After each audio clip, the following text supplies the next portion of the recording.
It's my pleasure tonight to introduce our guest speaker, Mike Griffiths, who, in addition to serving as a Torrance City Council member, has spearheaded a volunteer organization called California Cities for Local Control. Their goal is to protect local control of zoning and planning, and our state legislature has been trying to quietly pass bills to give the state of California control over every city's planning and housing.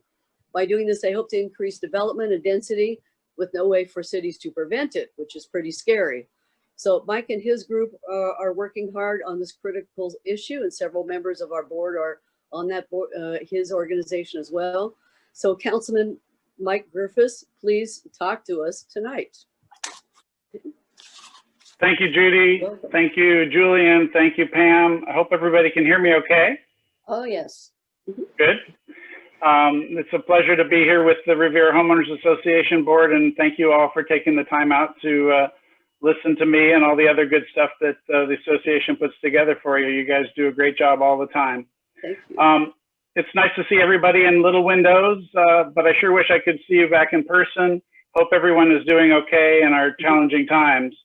One nice thing I've noticed is that I don't need to wear suits as much anymore, and most of my laundry is shirts. Pants don't seem very important these days. Too much information, Mike. Too much information. All right. Continue. All right. Sorry about that. I had to say it though. Anyway, you guys have asked me to speak on a topic that a lot of people in the public aren't really aware of, but which will have a great impact on our city and our neighborhoods. So let me describe the situation, and I'll give you plenty of time at the end for questions. Oops. Okay. Yeah, I want to get through my whole primary topic, and then we'll take questions primarily at the end, but I'll leave plenty of time for questions, so don't worry about that. Okay. So give me a moment to help you visualize what's happening, and I'm not going to go into a great deal and bore you with every little bill and bill number that's out there, but I want to just visualize what I'm trying to tell you. As most of you attending tonight, you're likely homeowners like myself, and you worked hard or were lucky and made a very conscious decision on where you chose to buy your home. You took into consideration issues like crime, schools, views, and nice quiet neighborhoods. In many cases, you made big sacrifices financially to decide where you do, because the quality of life is really what you wanted. Now, this is the bad part. Imagine this. All of a sudden, your neighbor decides to sell their house, and it sells amazingly quickly. Next thing you find out, without being notified, is that the new owner is tearing down the existing single-family home and is building 2 duplexes or 4 units on that lot with little to no parking for the new residents and no consideration being made of the view that you had that is now about to be blocked. Yep. Imagine how upset you would be. And your instincts would tell you to run down to City Hall or call me or any one of your other council members to complain. And the sad response you'll get is that there's nothing we can do to help you. This is all potentially legal, and there's nothing that the city can do about it. Anybody in this group be upset in that situation? Oh, yes. I know I would be, and that's why I'm taking a stand on the way I am, and I'll talk about that in a little bit. So everybody, hold on tight. We were seconds away from such a reality happening in California. Yeah. Specifically, California Senate Bill SB 1120 had enough votes of our state legislators to pass, but only failed due to the clock running out on the legislative session that just ended last month. In fact, this bill would completely eliminate the definition of what we all know as R1 zoning. No more protection for single-family home neighborhoods. And that's not just in Torrance, that's all throughout every city in California. And I can guarantee you that this and or similar bills will be coming back and having a high likelihood of passing in the next legislative session, which begins just in a few months, in the beginning of December. That is, unless everyone who cares gets upset like I am and takes some effort to fight this. There are many similar bills that are coming out of the Senate and Assembly in Sacramento that are under the pretenses to do one or more of the following: help solve the housing shortage, help solve the housing affordability, and even to solve homelessness as reasons to justify getting these bills passed. In fact, California normally is not allowed to tell cities what to do with their land use, and especially for charter cities, including Torrance, because we are theoretically protected by the state constitution. However, there is a single exception in the Constitution, and that says, and if the bill includes this wording, then our protection is lost. And the wording is, this bill addresses a matter of statewide concern rather than a municipal affair, and therefore applies to all cities, including charter cities. That sentence in a bill basically gives them the right to disregard the California state constitution and the protection of charter cities, especially for the ability to protect their own zoning and managing their own land. So who decides what defines this matter of statewide concern? Good question, and I haven't yet got that answer. Is this sentence enough of a reason to break the spirit of the state constitution? I certainly don't think so. These types of bills, which take away our local authority over our own land use, is what we call bills which attack our local control. And oftentimes these bills don't take into consideration issues like our infrastructure, utilities, water, electricity, sewer, street parking, and not to mention public safety for having enough police and fire protection. Also schools. Now, obviously, we get paid from the state for each head in our classrooms, but nonetheless, our schools weren't designed for the density that some of these bills potentially would allow. Yes. So these are things that we call unfunded mandates. The state forces us to create higher density neighborhoods, but doesn't give us any money to cover these costs that are not being funded to help us reinforce and rebuild the infrastructure to allow this density that our cities were never designed to accommodate. So is everybody still with me? Yep. Hope nobody's getting sick. We handed out barf bags at the beginning of the meeting. Oh, that's a great idea. Yeah, well, this is something to get really upset about, and it made me sick.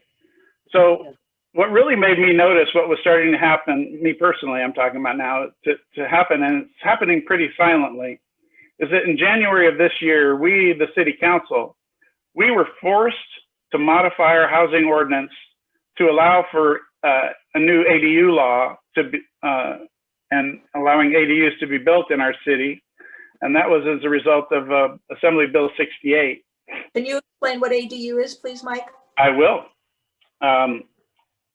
So we were forced to modify our housing ordinance to allow for these ADUs to be built and in any residence in our city.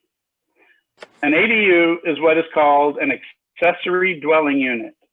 And it can be as simple as converting a garage to a living space, which, by the way, used to be illegal in Torrance. Technically, you could not convert a garage to a living space. Okay. But not anymore. As of January, our law had to change because of the state law, AB 68, that allows these ADUs to be built on any residence in our city and statewide. Also, the additional of an additional room or an attached, also a detached, like a granny flat, are now legal too and are classified as ADUs. And they were not allowed before, or they were, if they were bound by city enacted restrictions which we could control. This is even the sadder part for this particular homeowners association. In fact, our hillside overlay ordinances no longer can provide the protections that we as a city and you as a neighborhood worked hard to implement. Yeah. Everybody still with me? Yeah. Yeah. Now you really want those barf bags. I don't pretend to be an expert on each and every one of these bills that have come down from Sacramento in the past couple of years, but there is a clear attack on our cities and every city's ability to manage our own land use and zoning. You may hear about these you probably did hear about an unsuccessful bill recently called SB 50.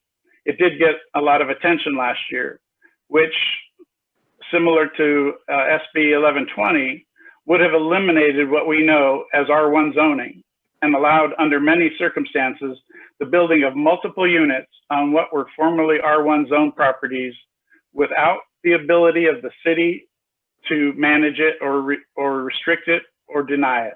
Wow. There are, in fact, now many of these types of bills coming out in Sacramento. We had a flurry of them this year. And then this is when it really hit me. In July, we started talking about this stuff more internally at City Hall, and especially in regards to the SB 1120, that bill and many others like it. And I asked our council to concur with me to have our council make a strong statement against these kind of bills. And in fact, we unanimously passed a resolution on July 21st that took a strong position opposing these bills and stating our strong objection to these attacks on our local control. But what I realized, and I think Sacramento knows, is that our city's individual opposition is not enough to stop these bills. Mm-hmm. So I've decided, and with the help of a lot of people, to take matters into my own hands. And at that same council meeting on July 21st, I volunteered to start an effort to try to work and unite with other cities to defeat these types of bills. With the help of many passionate residents and other city council members from around the area, I formed a group called California Citizens for Local Control. Our initial mission is to unite other elected officials from cities around the state in an effort to present a unified position against these types of bills. We are reaching out to every mayor and every city council member of every city in California to enlist their support to help us fight these bills.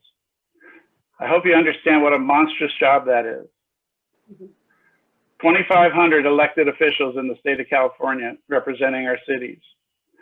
I'm very proud to report in just 2 short months and the hard work of our dedicated volunteers, many of which are on this Zoom meeting, we have received the support of over 130 mayors and council members from cities in California that feel the same way as I do and you do. And we've also had 18 cities have passed resolutions in support of our mission, similar to what Torrance did on July 22nd, to help protect local control. And there are another 20 cities that have shared with us their desire to want to move a resolution forward in support of our mission as well. But there's still a tremendous amount of work to do. So you can see what we're doing in our group on our Facebook page. That's our current only public access. And if you just search on Facebook for Cities for Local Control, you will find our Facebook page, and you can start to see some of the things that we're doing and the resolutions that we've gotten passed. And we'll be posting more and more information there to help you see our progress. It's a slow effort because there's so much work to be done. Being a council member myself, we get inundated with emails and requests for all types of different things. And so it's rare for me to respond to something unless it really jumps out and speaks to me. So I can understand that our efforts to reach out to all these elected officials is falling on predominantly deaf ears, not because they don't support us, but because they're overwhelmed with wildfires, with COVID-19 issues, a million other things. So considering all those obstacles that we're facing in our efforts to get as many people responding as we have already, I'm really, really proud and impressed with our group's efforts. And this is just a start. We need the public, you guys, to also speak out strongly and share with your friends and neighbors about what's happening in Sacramento. And when you go to vote for your local assemblymen and senators here in California, you make sure to ask them, do they support local control, or are they okay with the state taking over our city's ability to manage our land? Please get involved. If you want to help our group, California Cities for Local Control, please call me or email me. Your homeowners association knows how to reach me, and I'm happy to talk with you. I'm sure that they're going to publish some more information about our group and what we're doing in your association newsletter, and everything that you can do to fight them. Right now we're in a lull. We're between legislative sessions in Sacramento. So there are no bills on the table. All the bills have gone away. Either they got passed and signed, or as in the case of SB 1120, it got passed, but it just missed the deadline for getting processed. So we know that these bills are going to come back, the ones that didn't already pass, and our cities will be attacked, and our neighborhoods are in jeopardy. So we need your help. I hope that I may have lit a little bit of a fire under some of you tonight. I hope that you'll get involved. Like I said, if you want to help with our group, let Judy, Julian, Pam, all of them know, and they can get you in touch with me. We need to all work together, not just Torrance, but every city in California, to help prevent this from happening to our communities. But we don't have long. The real reason that this is happening, it's not because of homelessness, it's not because of the housing crisis, and it's not because of affordable housing. It's because developers are pouring tons of money at the Sacramento politicians, because they see, the developers see big dollars with all the development projects that these bills will create statewide. In fact, I predict if any of these types of bills pass, those homes that are owned by individuals next to you may soon be owned by developers who want to then rebuild their multi-unit projects on your neighborhood block. These developers are circling like hawks. Our city in 2 years has already received almost 200 applications for permits to build ADUs, and the city cannot do anything to oppose them as long as they meet safety requirements. As we've had to modify our ordinance to allow these with minimal review. Please pay attention to this.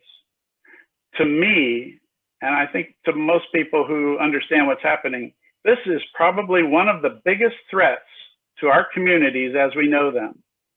Yet, I believe, unfortunately, most people are not aware of what is happening yet. Until someone builds an ADU next door to you that blocks your view or crowds your street with more cars, or some of these expected bills coming up at the end of this year start allowing 4 or more units on a previously R1 zone lot, I don't think too many people are going to say anything. But once it starts happening, it will be too late. And so that's why I and your homeowners association, and I know most of the homeowners association in Torrance, are really concerned about this. And we need all of you to be concerned about it as well. The ADUs are happening now. What's next?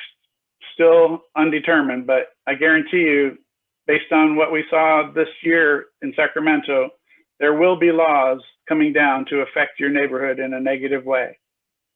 I'm hopeful that we can stop these bills and get Sacramento to wake up to what these bills really do to our neighborhoods, and maybe even to get some of those already passed rolled back. It's a lot of work and it won't be easy. Thank you for letting me share this information with you. I hope it doesn't come across as all bad news, but with everybody's effort, I hope we can make a difference and stop some of this from happening. And now I will be very happy to open it up for any questions. Mike, hi, this is Kurt Antonias. I've got a question on SB 1120. Okay.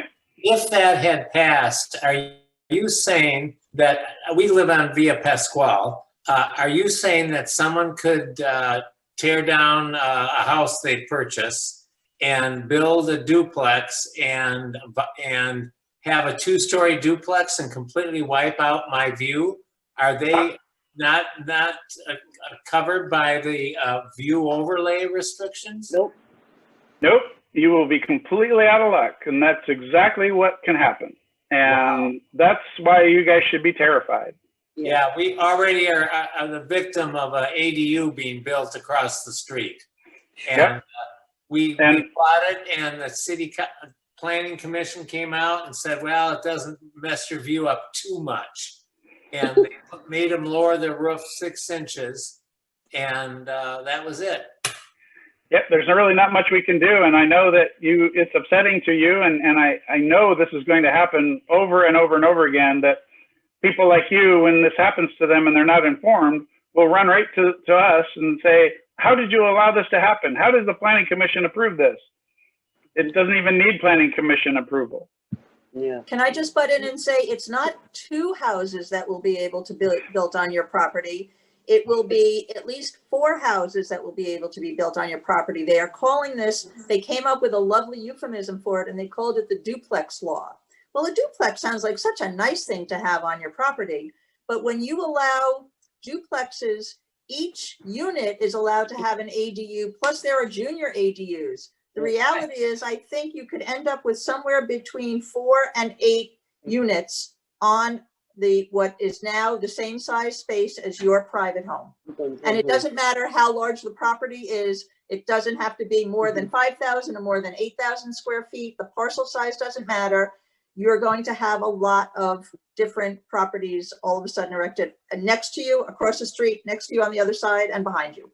Yeah, there's a lot of technicalities in the bill, and I'm not sure what the new bill will look like, but Amy's correct. And it's even a little worse than that, because that single family R1 zone lot you had next to you or in front of your house or wherever, actually they could split that lot into 2 lots without any approval and no provision for parking for that residence. That's right. The residents will have to free-for-all park on the streets, and nothing you can say or do about it. Right. It's truly frightening. Unfriggin' believable. Yeah. Well, thank your Sacramento politicians. And this is a nonpartisan issue. I know people on both sides of the fence who are as upset about this as I am. And we have in our group, the California Cities for Local Control, we have people on both parties who are upset and pissed off about what's going on. And it is a nonpartisan issue, and that's a good thing, because anything that is a partisan issue obviously becomes just a nightmare to try to manage. But the fact that all the legislators live in our communities too, they don't want to see this either. And it doesn't matter if you're a Republican or a Democrat, you live in a neighborhood, and you don't want this kind of stuff happening in the neighborhood you've invested in, unless somehow your livelihood is affected by developers. And many state politicians are heavily funded by developers, and that's, people follow the money. You've heard that before. Follow the money.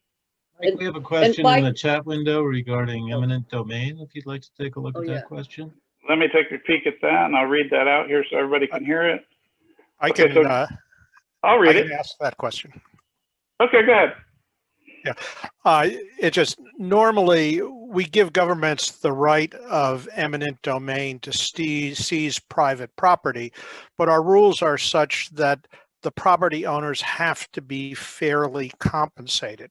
And I'm wondering, is there a legal cause of action on the basis of the cities or other people whose property is being deprecated by the state move to say, if you at the state level are going to end up destroying the value of our neighborhoods and city, then you have to compensate just the way you did for eminent domain? Yeah, I have not heard any provisions to protect any homeowner in that fashion. I'm certainly not an attorney, and I would highly recommend maybe emailing a question to me, and I'll forward it to our city attorney to see if they can answer. But I don't believe that you'll be protected in that way. And there's 2 issues that are also going to happen in all of this. Is if this bill passes, I think housing prices actually will ironically go up. Exactly. Because developers will be bidding for these houses, not people who want to live there. And they're going to make a ton of money by developing that single family home into 4 or more units. And they're going to walk away and leave the neighborhood destroyed, and they're going to make a ton of money. And there's nothing that you as a neighbors can do about it. And it's nothing the city can do.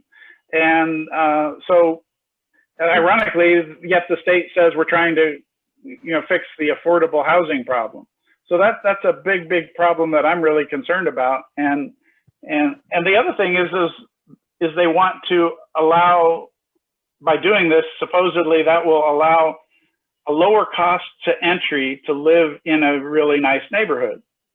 And as I said at the beginning of my speech, I said, we all worked hard to live where we are and choose the nice neighborhoods that we live in. And now to build a 4 or 6 unit place, obviously the rent and or the mortgage price of that property might be less per square foot than what it would be as a single family home. So yes, it does kind of lower the overall individual unit property values. So it's a really difficult situation. Obviously, I'm assuming a few things, but it kind of makes sense if you look at it. So I hope I answered your question, but if you'd like to send me an email and I'll have our city attorney give you a better answer. I can do that. And Mike absolutely said the right thing. Not going to reduce. No one's going to lose money by selling their property to a developer, because the developers have already been. I have a friend who's been looking for a house for 3 or 4 years now in the Riviera. And every time he gets in, he is outbid by a developer because they're speculating. They knew this was coming and they're speculating. They're the ones that are helping to write this legislation. They want to be able to do more building. And the problem is, because they're going to be bidding up the prices, it's not like if they're building 4 or 6 units on your property, it's not like all of a sudden they're going to say, oh, you know what? I think we can afford to sell this one for only $500,000. So when Gail Taylor is saying, what about young people who don't want to leave something? You tell them, it's not like all of a sudden you're going to have these lovely, charming, generous, considerate, concerned developers say, this is for the kids. We really want them to be able to stay here. They are going to get as absolutely much as they can. And if it means that the price of each unit, instead of being, say, 1.6 million, is going to be 1.4 million, I'm not sure that any of your kids are going to all of a sudden go, oh, thank God, now we can stay. So you're not going to lose money on your property, but you're sure not going to live in the same community you bought into. And I'm pretty much guaranteeing that your kids are not all of a sudden going to be able to afford to move next door. So I think that's a fair assessment without a lot of, there is fear, but I don't think we're exaggerating, because I don't think we need to, because that's really what it is. And Mike, could you say something about Butcher Solana too in all of this? I will talk about Butcher Solana. I want to make sure I cover the questions that are related to what we talked about in relating to these zoning concerns.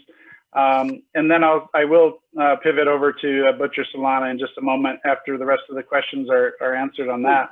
And then after that, unless you want me to wait until the end of the meeting or whatever, I'm more than happy to take any general questions about what's going on in the city. But is anybody else? Yeah. Any other questions about these state bills that are coming down? So Ralph, what is the solution to the housing costs and issues? Say that again. Ralph is asking, what is the solution to the housing costs and these issues? Well, yeah, that is a good question. And this is something that I've been saying for a long time is when I talk to my state legislators, Ben Allen and Al Marsucci, I tell them, I understand that there is a housing concern. And rather than force cities to do these draconian measures to increase the amount of units available, why not incentivize those cities who are interested in building more units for them to do it? And that will achieve the ultimate desired result, in my opinion. It just may not be here in the Hollywood Riviera, but let cities make the decision whether they want to build housing or not by incentivizing them, as opposed to taking all control away from them and putting a one-size-fits-all blanket over every city in California. Does that answer your question? One of the things, if I can say, that one of the bills that did not make it, I believe, ironically, was one that most people I know are pretty supportive of. And that was one that talked about taking now deserted strip malls and shopping areas. And we know that there are, sadly, because of, it's not just because of the pandemic, this was happening over the past couple of years. Sears isn't just going out of business because of COVID-19. The malls are not being emptied out just because of COVID-19. COVID-19 is putting a nail in the coffin, so to speak, sorry for the pun. But the reality is that the malls have been, and brick and mortar retail has been on the downside and on a slide for many years at this point. So meanwhile, there are all these buildings and huge amounts of land that are actually sitting rather empty. And one of the solutions that to me and to many of my friends involved in this makes a lot of sense is to take those places and convert them into housing. We've seen literally photos over the years of malls where there's grass and trees growing in the middle of them because they were deserted so long ago. Those can become really fabulous housing areas. There's parking for all of them, as opposed to trying to cram it on our one-way streets, one-lane streets. And so for some reason, that bill did not get passed. Even the concept of it, it still should not be telling the cities that Sacramento is the one that makes the laws, but there is property available. There are places available, but Sacramento is not getting the message. And as Mike said, giving carrots, not punishments, not sticks, is the way to do it. They are not going about this the right way, and they are looking. And also, I just want to mention one other thing. Somebody else just mentioned something about certain areas like the Bay Area. Janice just mentioned that the Bay Area is experiencing a reduction in population. Are there metrics showing that the California population is not growing at the rate that's being used as a reason for doing this? Absolutely, there are these facts. And as a matter of fact, about 4 or so years ago, Governor Newsom and the state hired McKinsey Company, who put together some research that showed that California was in need of 3.5 million housing units in the coming years.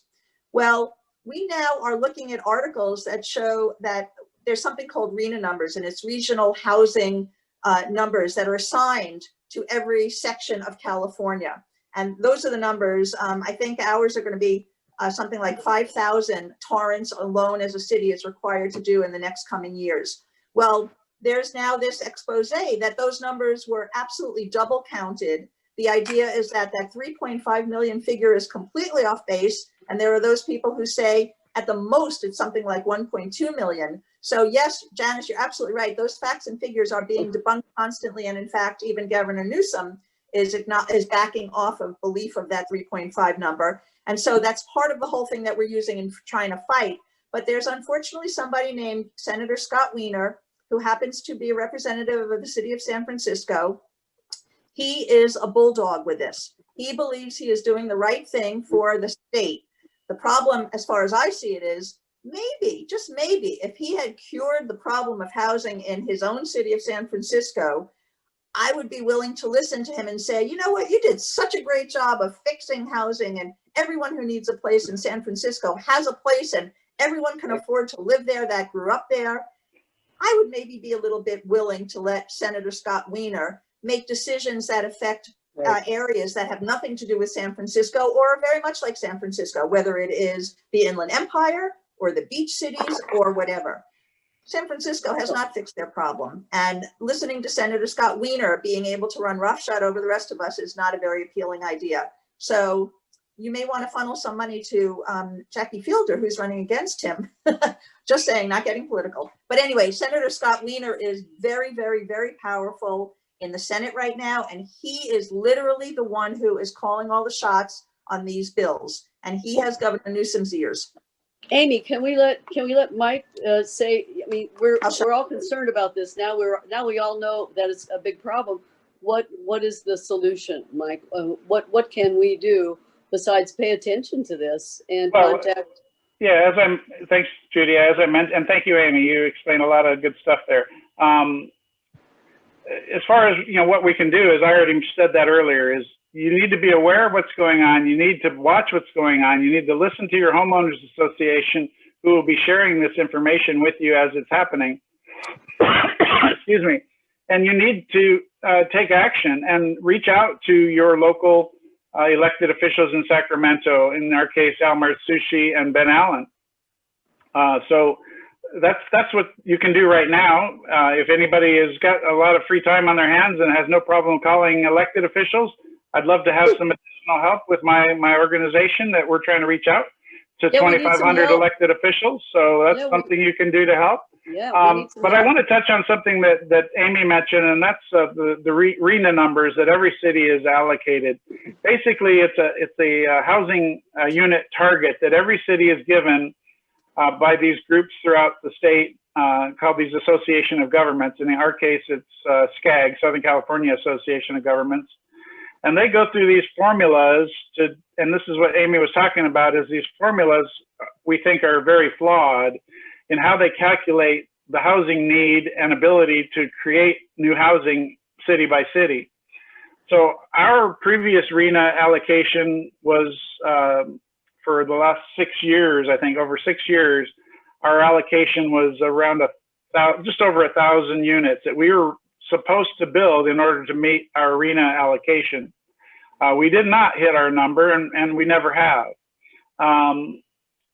And that's okay. We never had any penalty for not meeting it. And as everyone knows here who lives here, our city's pretty well built out. There's just not room to build a lot more units. And our infrastructure is not developed to support a lot more units. But unfortunately, the new RENA allocations that just came out, and I hope everyone will come and listen to our meeting, our city council meeting this coming Tuesday. We will be discussing the RENA numbers and our city's appeal of our numbers. We have been assigned a number over 5,000 units that the state expects us to build in our city. Mike, are there any parts of Torrance, say in and around Del Alma Mall, that are being looked at by the city for residential development?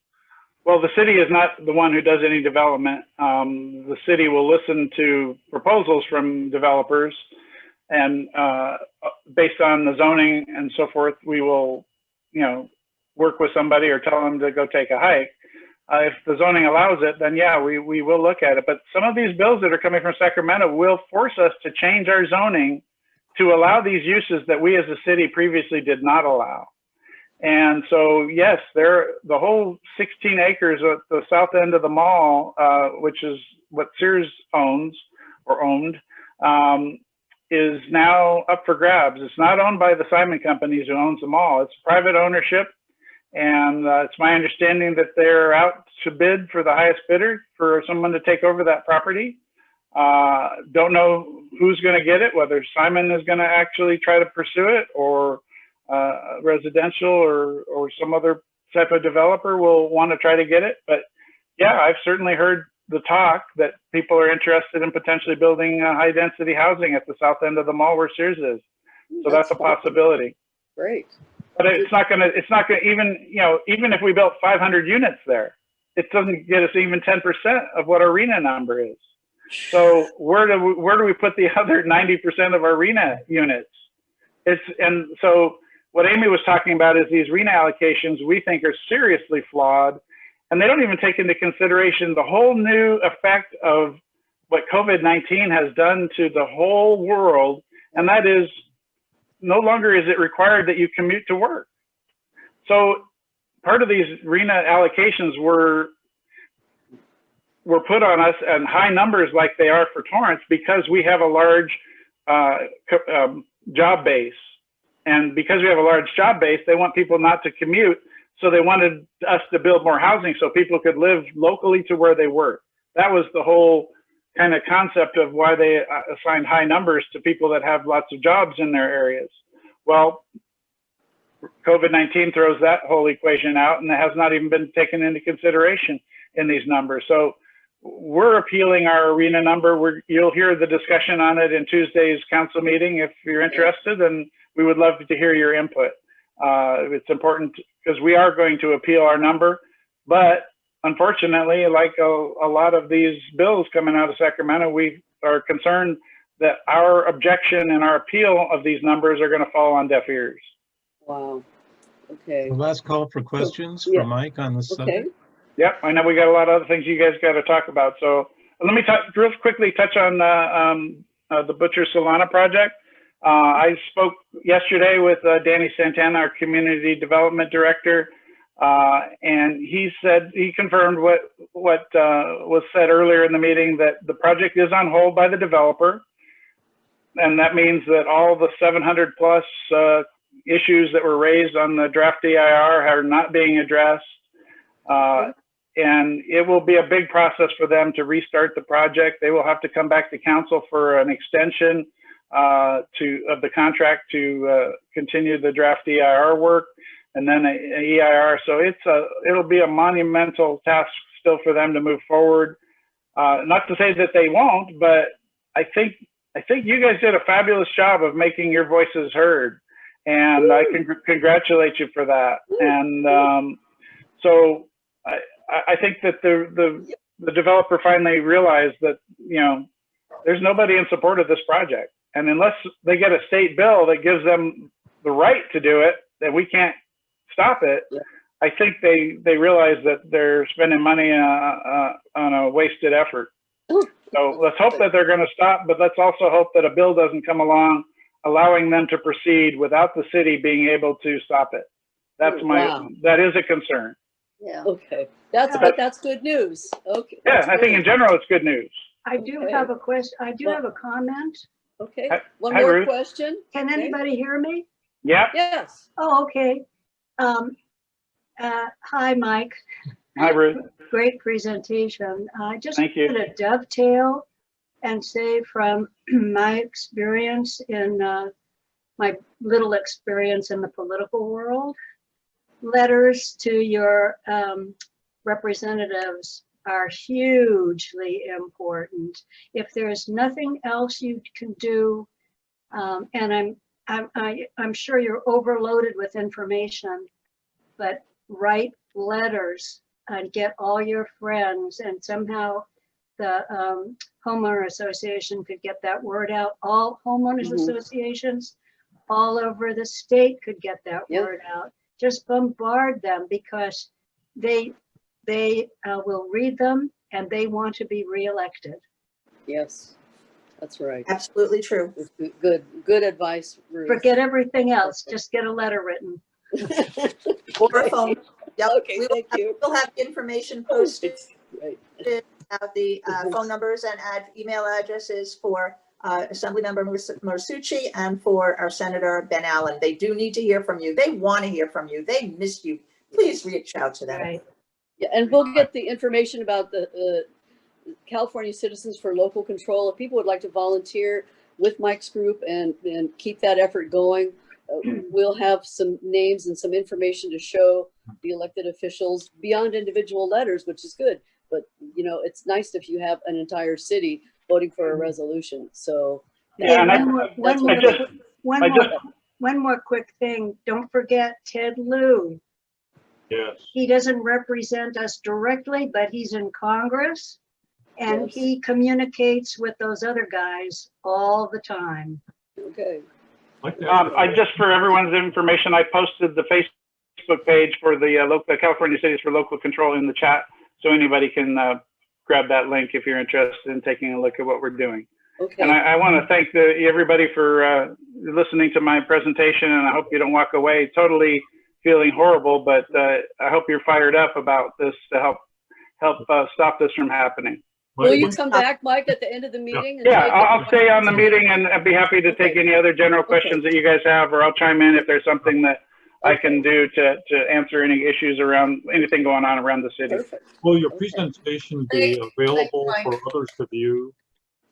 Well, I see the recording this, so I think that if the Riviera Homeowners Association will post this, they can replay Can we do it? either the whole thing, or they can cut out just my segment on it, however you want to do it. But I'm also willing to talk to any other homeowners association if they're interested. So as long as they're in Torrance, I obviously want to focus on You have it on city statewide. that- The city that pays me so well. This was Wow. excellent. Mhm. All right, but Thank appreciate you. everybody's Thank you so attention. much. Thank you, You're Mike. welcome. That was really amazing. My pleasure. Thanks Great. for Very good this talk. important information and for the work that you and your group are doing to push back on the legislature.